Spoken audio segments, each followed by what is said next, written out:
Okay, I'm back. So to pick up where I left off, I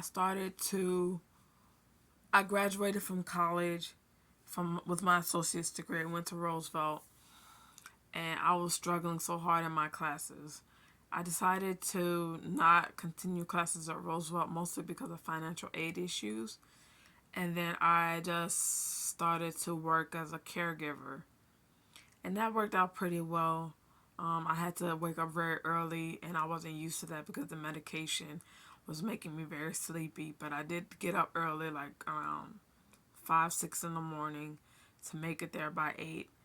And I started taking care of the elderly patients and everything.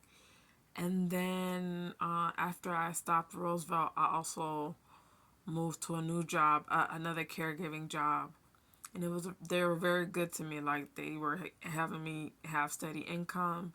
I wasn't full time. I was mostly part time, 20 hours a week, but it taught me a lot, like of patience and how to take care of myself, how to take care of my parents or my mom.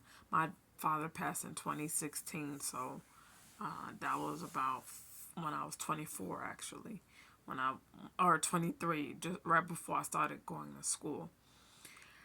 And then I'm sorry, I don't know why I'm running a blank. These spirits don't want me to continue, but I when I was 24, I heard another voice saying that these are demons talking to you. Like the demons in my mind were telling me that they were demons, not from Jesus or God telling me that they were demons.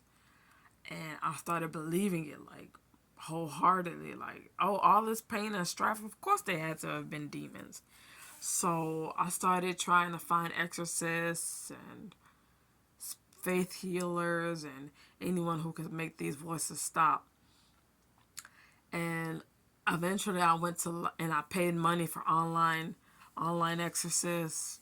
Don't do that. That's I mean, it could work if it's free. I would say do it, but if you're trying to get healing or something like that, then seek out freer sources because those were not cheap, and I was on Social Security at the time, so that really made it hard for me to take care of myself, and it wasn't good for my mental health. Thinking that those people could save me, because the only person who can save you is Jesus Christ. And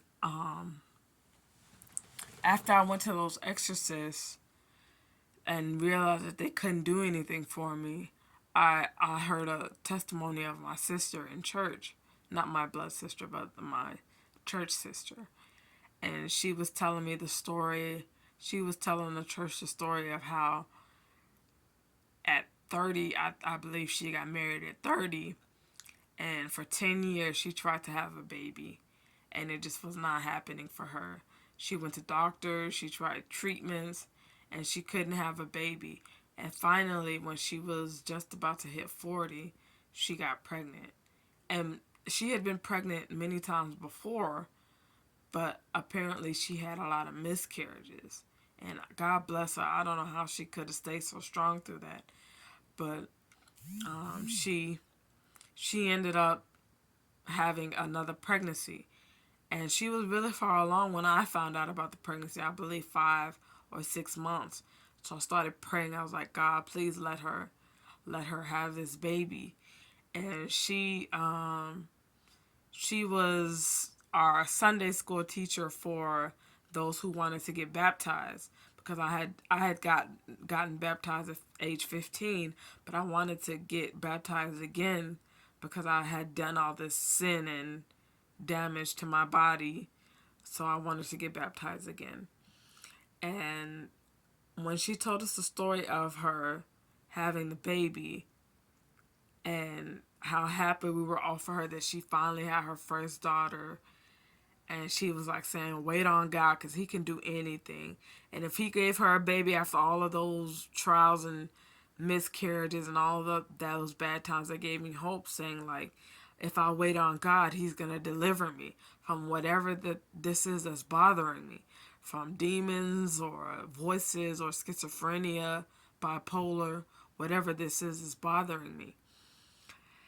And let's see what else. So now I'm about 26, and I decided it's 2019, so I was 26,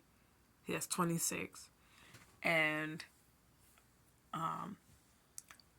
I wanted to get baptized again.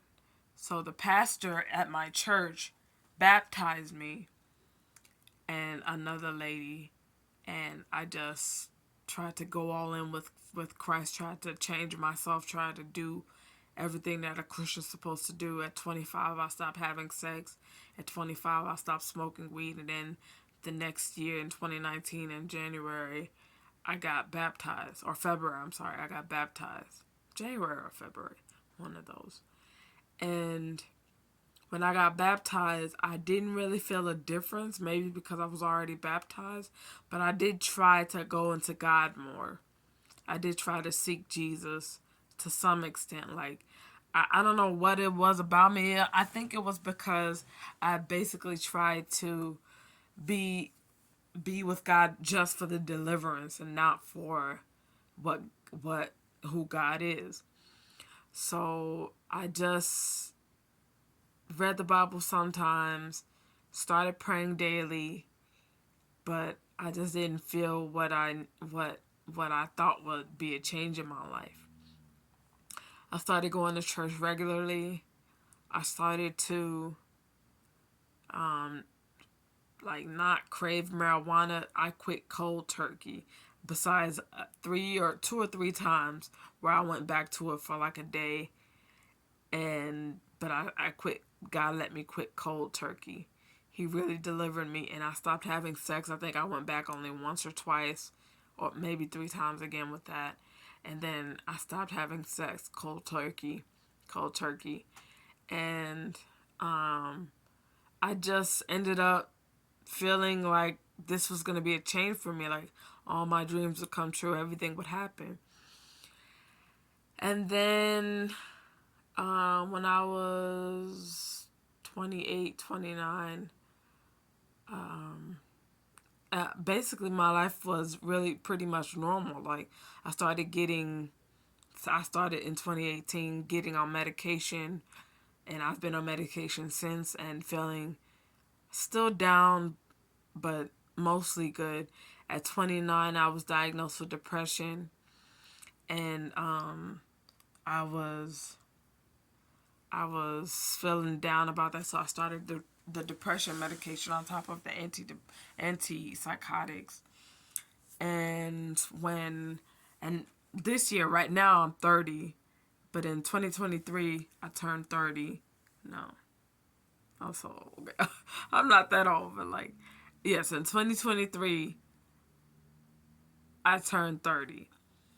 Yes, and I had been diagnosed with the depression and everything. But unfortunately, when I was 15, I started to, one second, let me go to another video.